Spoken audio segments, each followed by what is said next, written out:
channel Tanda Bintang. Pada video kali ini, aku ingin berbagi tips memilih jurusan SMA, IPA atau IPS. Jangan lupa juga subscribe dan like dan komen channel Tanda Bintang ini biar semangat terus buat bikin videonya.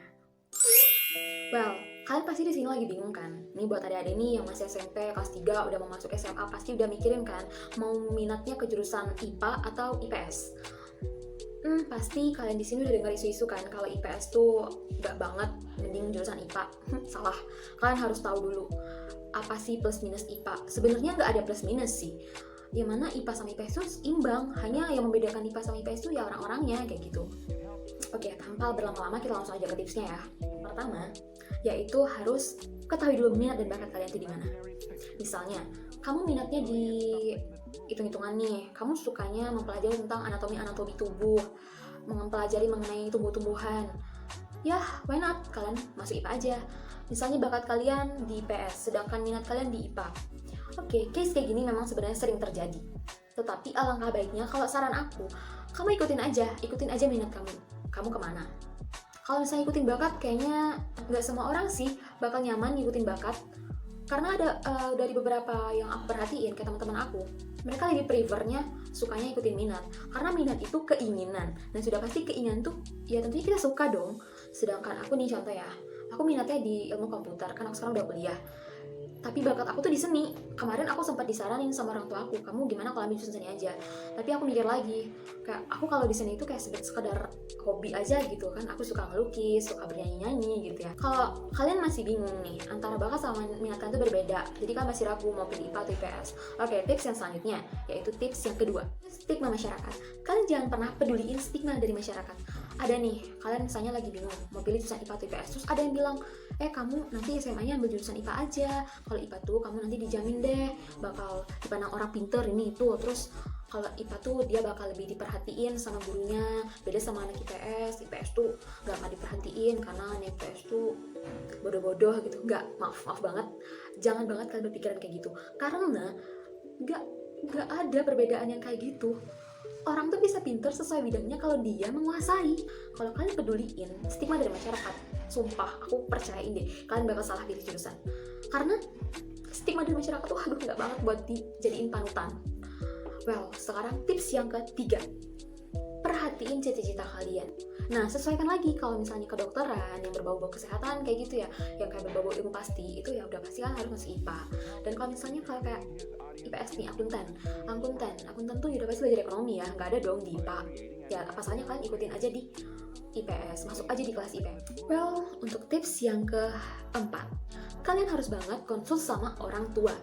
Kenapa? Karena orang tua itu adalah tempat pertama buat kita bercerita, bertanya, agar mereka bisa memberikan kita solusi.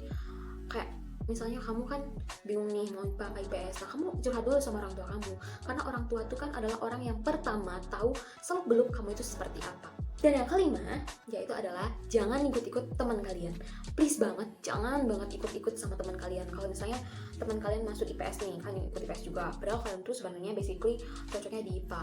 Terus atau ada juga nih yang ikut-ikutan temennya masuk IPA biar bergengsi gitu, kayak berkesan pintar gitu. Wow, terpandang.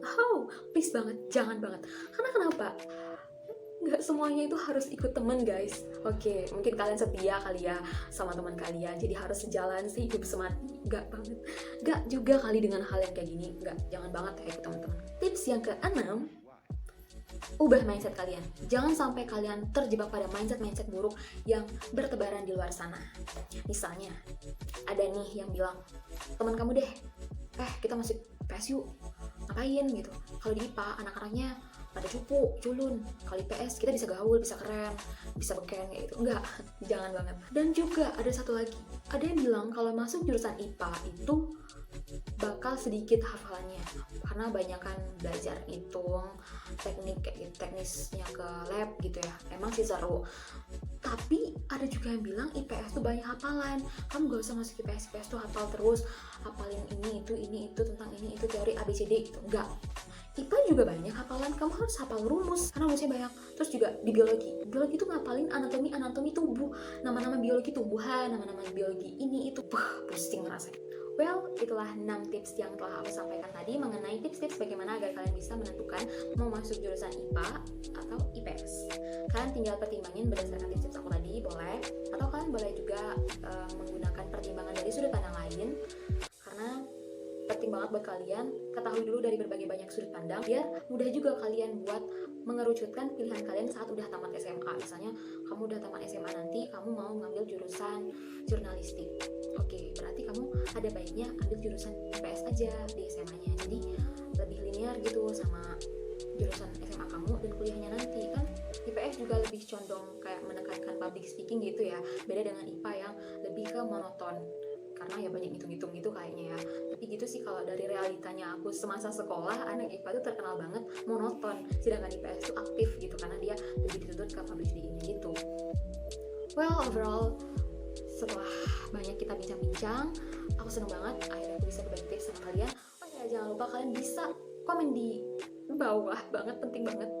Kalian bisa kasih aku ide buat konten video selanjutnya, apa mau tips atau mau ajak aku sharing sesuatu, boleh request. Dan kalian juga bisa kontak aku di Instagram aku nih dan di email aku. Oke, see you next time. Bye bye. Sampai jumpa lagi di channel Tanda Bintang minggu depan.